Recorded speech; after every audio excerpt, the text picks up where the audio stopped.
Hélène Pansard, bonjour. Bonjour. Vous êtes chef de projet européen au pôle Véhicules du futur, Oui. qui est un pôle de compétitivité qui se porte bien. Oui, en fait, le pôle de véhicules du futur a cette année renouvelé son contrat en tant que pôle de compétitivité et rentre dans la phase 3.0 des pôles.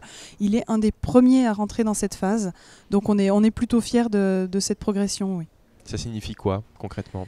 Concrètement, ça signifie qu'on a recentré les axes de travail du pôle et que du coup on continue la progression vers les nouvelles technologies et vers toute l'innovation sur la filière mobilité.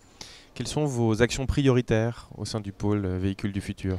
Alors l'action prioritaire, c'est de créer de la valeur et de l'emploi dans notre région, c'est-à-dire l'Alsace-Franche-Comté, et tout en accompagnant les entreprises de la filière vers une meilleure performance industrielle. C'est un pôle qui est à la fois en Alsace et en Franche-Comté. Pour quelle raison ?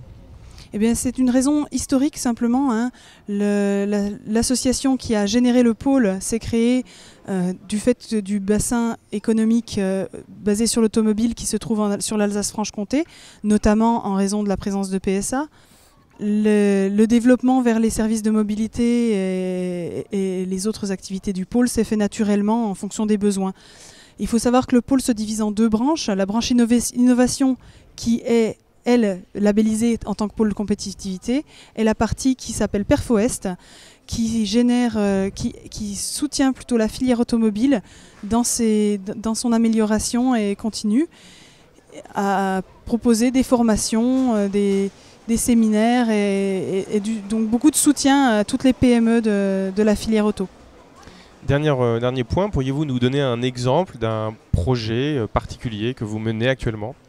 Eh bien, tout à fait. On peut citer deux projets. On peut citer le projet S-Life que je mène pour le moment et qui traite très clairement de la fin de vie des véhicules, de nos véhicules à tous, en vue de leur recyclage pour se mettre en conformité avec les directives européennes qui entrent en vigueur en 2015, donc très prochainement.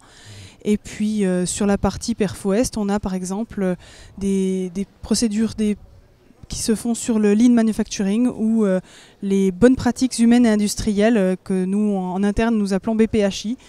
Eh bien Hélène Pansard, merci beaucoup. Je rappelle que vous êtes chef de projet européen au pôle Véhicules du futur. Merci à vous. Au revoir. Au revoir.